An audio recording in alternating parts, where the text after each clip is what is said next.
Hey everyone, thanks for tuning in to the Living in Palm Coast channel.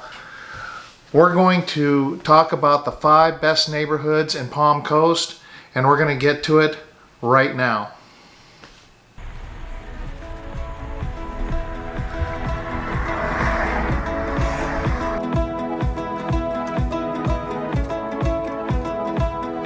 Hey, come on, Marie. Come on. Good girl.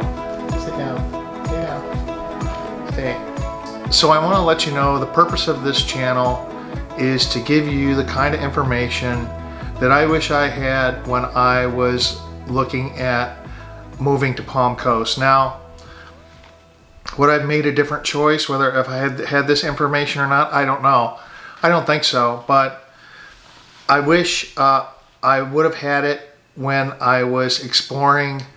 I was sitting in Minnesota and I was wondering whether I wanted to move down here, and I didn't really have a whole lot of resources. I was talking to a realtor, but really she could only give me certain information. So the purpose of this channel is really to give people who aren't familiar with the Palm Coast and want to live here.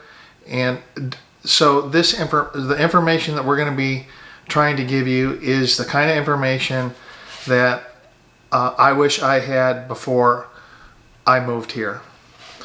So if you like what we're doing with this channel, hit the subscribe button. We're also coming out with new videos every week, so hit the notifications bell as well, and then you'll be notified of any upcoming videos that we're doing.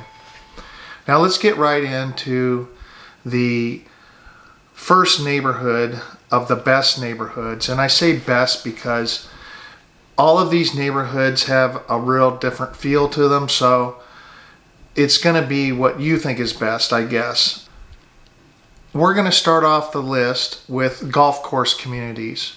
Now, there are 7 golf courses in Palm Coast. Some are private, some are semi-private, and some are public. Now we have 4 public courses, and those would be Pine Lakes, Grand Reserve, Cypress Knoll, and Palm Harbor Golf Club.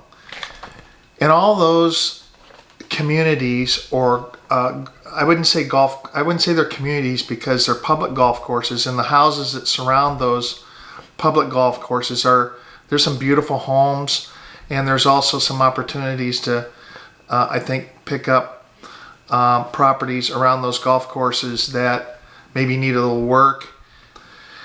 The second golf courses are the semi-private golf courses, the Ocean Hammock Course and the Conservatory.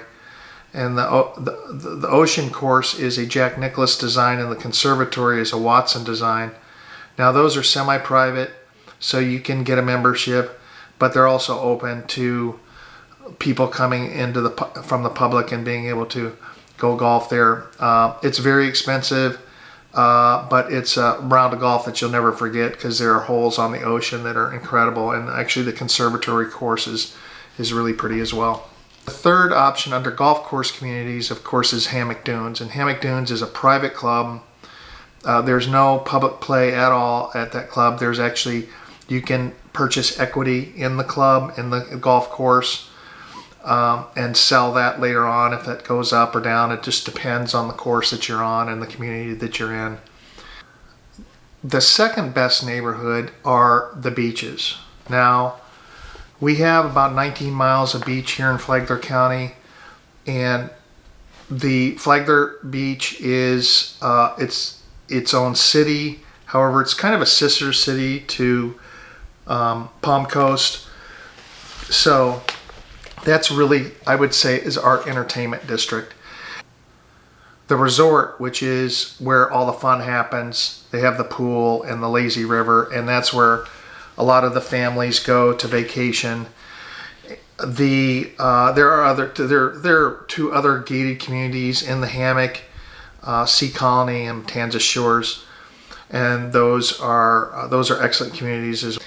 The bridge that goes over from the Palm Coast was built in 1988, and it was, I'll just read you a little bit of history here. In 1982, ITT Community Development Corporation, through its subsidiary Admiral Corporation, sounds really official, announces plans to build a massive beachfront community along 5 miles of Atlantic coast of Flagler County, the Hammock Barrier Island. So hence the Hammock Barrier Island, and I have a theory about the hammock, why it was called the Hammock Barrier Island, but if you look at the intercoastal and the way it kind of wraps around that particular part of the property and then comes back up, and if you kind of turn it on its side, it looks a little bit like a hammock.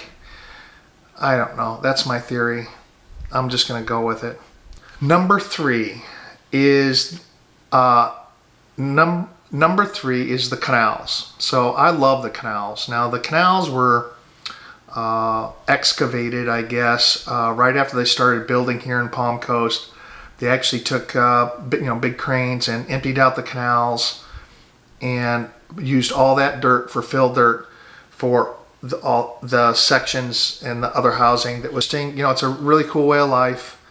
If you're not from Florida and you've never kind of experienced that canal sort of life, and it's a boater's paradise, to be honest. You have your dock right outside your back door, and you can hop on your boat and get into the intercoastal and then go out get into the canals, go out to the intercoastal.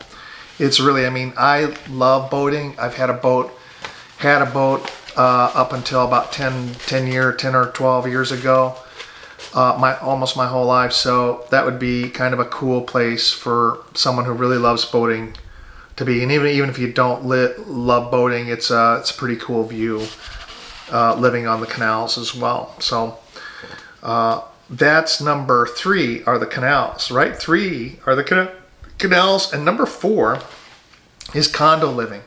So where are the condos located? Condos, I bet you 80% of them are all located out on the beach. So, in the hammock in that area, all along A1A, there are condos as you go up towards St. Augustine, and as you get closer to St. Augustine, there's tons of condominium complexes. If anybody knows anything about Palm Coast, in 2005 and 6, they were the fastest growing city in the United States, believe it or not. And what happened is in 2008 and 9, the housing went up like that, and then they were like at the top of the heap, and so the city at the top of the heap typically has a long way to fall, and that's what happened to Palm Coast in 2008 and 9. The real estate market here just got destroyed, and now it's coming back, and people are realizing what a cool place this is. So that's kind of a backstory of Palm Coast. So number 5 is kind of our surprise. Number five is a little bit of a surprise, and we couldn't leave it off the list is because it's the sections of Palm Coast. And if you're not from here, when you first move here, is you'll go up to your neighbor, or you go up to somebody at a function or whatever, and you'll say, like, where do you live? And they'll go, well, I live in the R section.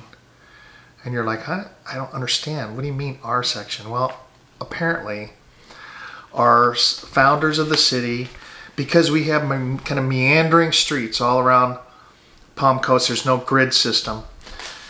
They thought it would be a really good idea to name sections of the city, and like the R section, the P section, the W section, so on and so forth. So when you first come here, people say, well, I'm from the whatever section, and you go, well, that's great to know, but I don't know where that is. So our bulk of our housing here in Palm Coast it's a pretty homogeneous kind of, the neighborhoods around Palm Coast and the city are fairly homogeneous. You have pockets that are good, and you'll have maybe a few houses here and there that are not kept up to standards, but for the most part, all of the housing around Palm Coast and the city is really quite nice. And you get your deals, you get the guy down the street that doesn't pick up his trash and doesn't do his thing, and It's kind of a sore on the neighborhood, but you're going to get that in any neighborhood you move to. So I just wanted to give you a little bit of a rundown. Sorry it took a little longer, but I wanted to give you kind of a little rundown of the 5 neighborhoods that a lot of our people are asking us about. Until next time, thanks for watching. And really this station, this video and this whole channel is all about trying to give you the kind of information about Palm Coast and the surrounding area that I needed before I moved down here. If there's anything we can do to help you in learning more about Palm Coast and the opportunities down here, just give us a call. Our number's on the screen and then also in the description box. And then if you hit that subscribe button, that always helps us with the YouTube universe, I guess. And then hit that notification button as well. Thanks for listening, and I hope this was helpful. And until next time, we'll see you on the flip side. All right.